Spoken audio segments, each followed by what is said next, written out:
ಪ್ರಿಯರಾದವರೇ, ಇಂದಿನ ನಿರೀಕ್ಷೆಯ ವಾಕ್ಯ ಧ್ಯಾನ ಕಾರ್ಯಕ್ರಮಕ್ಕೆ ನಿಮ್ಮೆಲ್ಲರನ್ನು ಸ್ವಾಗತಿಸ್ತೇವೆ.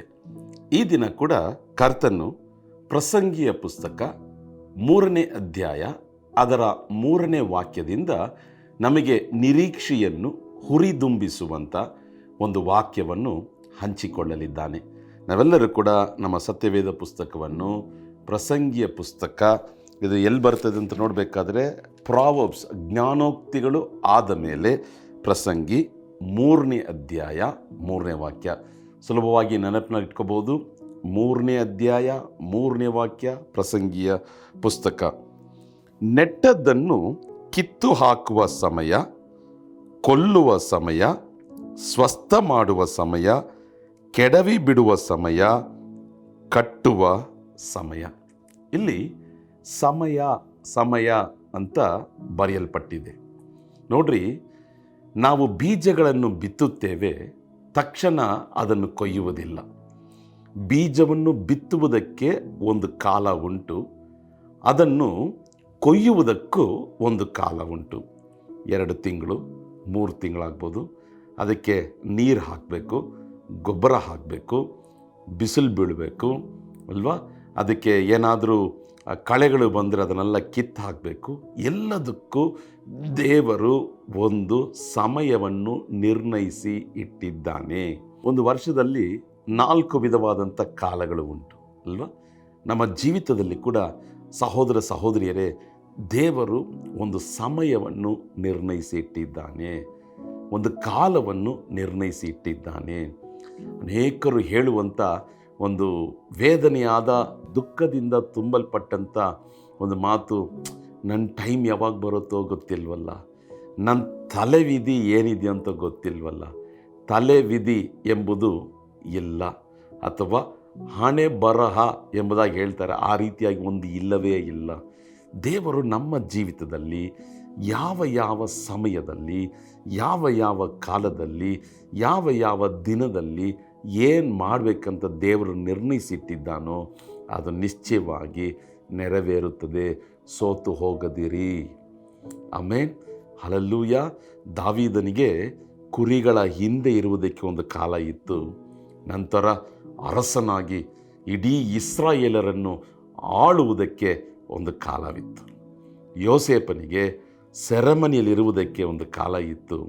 ಇಡೀ ಐಗುಪ್ತ ದೇಶವನ್ನು ರಾಜನ ನಂತರ ಒಂದು ಪ್ರಧಾನಿಯಾಗಿ ಆಳ್ವಿಕೆ ಮಾಡೋದಕ್ಕೆ ಒಂದು ಕಾಲವಿತ್ತು. ಪೌಲನು ಸೌಲನಾಗಿದ್ದಾಗ ಸಭೆಯನ್ನು ಹಿಂಸೆ ಪಡಿಸುತ್ತಿದ್ದ ಆ ಕಾಲ ಬೇರೆ. 13 ಪತ್ರಿಕೆಗಳನ್ನು ಬರೆದು ಇಡೀ ಪ್ರಪಂಚದಲ್ಲಿ ಒಂದು ಮಹಾದೊಡ್ಡ ಉಜ್ಜೀವನವನ್ನು ತರಲು ಕರ್ತನು ಸೌಲನನ್ನು ಉಪಯೋಗಿಸಿದ, ಅದಕ್ಕೊಂದು ಕಾಲ ಉಂಟು. ಸಹೋದರ ಸಹೋದರಿಯರೇ, ಇವತ್ತು ಒಂದು ವೇಳೆ ಸೋತು ಹೋಗಿದ್ದೀರಾ, ಬೇಸತ್ತು ಹೋಗಿದ್ದೀರಾ, ಇವತ್ತು ಕರ್ತನು ನಿರೀಕ್ಷೆಯನ್ನು ಕೊಡುವಂಥ ಮಾತನ್ನು ಹೇಳ್ತಿದ್ದಾನೆ. ನಿಮಗೆ ನಾನು ಒಂದು ಸಮಯವನ್ನು ನಿರ್ಣಯ ಮಾಡಿಟ್ಟಿದ್ದೇನೆ. ಆ ಸಮಯದಲ್ಲಿ ನಿಶ್ಚಯವಾಗಿ ನೀನು ಎದುರು ನೋಡುವಂಥ ಮಹತ್ ಕಾರ್ಯಗಳನ್ನು, ಬಿಡುಗಡೆಯನ್ನು, ಆಶ್ಚರ್ಯವಾದಂಥ ಅದ್ಭುತಗಳನ್ನು ನಾನು ನಡೆಸುವೆ. ಸೋತು ಹೋಗದಿರು, ಕರ್ತನಿಗಾಗಿ ಕಾದಿರು. ಆಮೇನ್. ಕರ್ತನ ಸಮಯ ಬರುವಂತೆ ಕಾದಿರು, ಕರ್ತನ ಕಾಲ ಬರುವಂತೆ ಕಾದಿರು. ಕರ್ತನು ತಾನು ನುಡಿದ ಮಾತುಗಳನ್ನು ನೆರವೇರಿಸಲು ನೀನು ಕಾದಿರು. ಕರ್ತನಿಗಾಗಿ ಕಾದಿರುವವರು ಹೊಸ ಬಲವನ್ನು ಹೊಂದಿಕೊಂಡು ರೆಕ್ಕೆಗಳನ್ನು ಚಾಚಿ ಮೇಲಕ್ಕೆ ಹಾರುವರು. ಅವರು ನಡೆದರೂ ಓಡಿದರೂ ದಣಿದು ಹೋಗುವುದಿಲ್ಲ, ಬಳಲಿ ಹೋಗುವುದಿಲ್ಲ. ಕಾರಣ ನೀನು ಕಾದಿರುವುದಕ್ಕೆ ಒಂದು ಸಮಯ, ನೀನು ಹೊಂದಿಕೊಳ್ಳುವುದಕ್ಕೆ ಒಂದು ಸಮಯ, ನೀನು ಬಿತ್ತುವುದಕ್ಕೆ ಒಂದು ಸಮಯ, ನೀನು ಕೊಯ್ಯುವುದಕ್ಕೆ ಒಂದು ಸಮಯ ದೇವರನ್ನು ತೀರ್ಮಾನ ಮಾಡಿಟ್ಟಿದ್ದಾನೆ. ಆದ್ದರಿಂದ ಕಾದಿರು. ಆಮೇನ್. ಸೋತು ಹೋಗಬೇಡ. ನನಗೊಂದು ಸಮಯ ದೇವರಿಟ್ಟಿದ್ದಾನೆ ಎಂಬ ನಿರೀಕ್ಷೆಯಿಂದ, ನಂಬಿಕೆಯಿಂದ, ವಿಶ್ವಾಸದಿಂದ ಕಾದಿರು. ತನ್ನ ಗಳಿಗೆಯಲ್ಲಿ ತನ್ನ ಮಹಿಮೆ ನಿನ್ನ ಜೀವಿತದಲ್ಲಿ ತೋರ್ಪಡಿಸಿ ದೇವರು ನಿನ್ನ ಸಂಗಡ ಇರುವುದನ್ನು ಅನ್ಯ ಜನರು ಕಂಡುಕೊಳ್ಳುವ ಹಾಗೆ ದೇವರು ಅದ್ಭುತ ಕೃತ್ಯಗಳನ್ನು ಮಾಡುವ. ಪ್ರಸಂಗಿ 3ನೇ ಅಧ್ಯಾಯ 3ನೇ ವಾಕ್ಯ ಇಂದು ನಮಗೆ ನಿರೀಕ್ಷೆಯನ್ನು ಕೊಡುವಂಥ ವಾಕ್ಯ. ನನಗೆ ದೇವರು ಸಮಯವನ್ನು ತೀರ್ಮಾನ ಮಾಡಿಟ್ಟಿದ್ದಾನೆ. ಕಣ್ಗಳನ್ನು ಮುಚ್ಚಿ ಪ್ರಾರ್ಥಿಸೋಣ. ನಮ್ಮನ್ನು ಬಹಳವಾಗಿ ಪ್ರೀತಿಸುವಂಥ ಪರಲೋಕದ ತಂದೆಯೇ, ಈ ಕಾರ್ಯಕ್ರಮ ನೋಡುವಂಥ ಪ್ರತಿಯೊಬ್ಬರಿಗೂ ನೀನು ಒಂದು ಕಾಲವನ್ನು, ಒಂದು ಸಮಯವನ್ನು ತೀರ್ಮಾನ ಮಾಡಿಟ್ಟಿದ್ದೀಯ ಸ್ವಾಮಿ.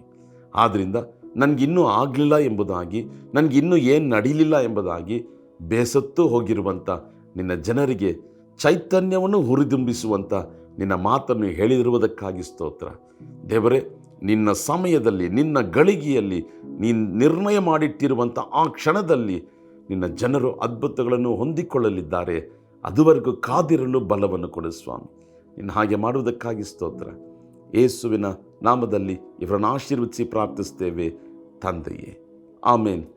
There is a time for everything. Wait in the presence of God. Wait for God. You will receive your miracle. Have a blessed day. God bless you. Amen.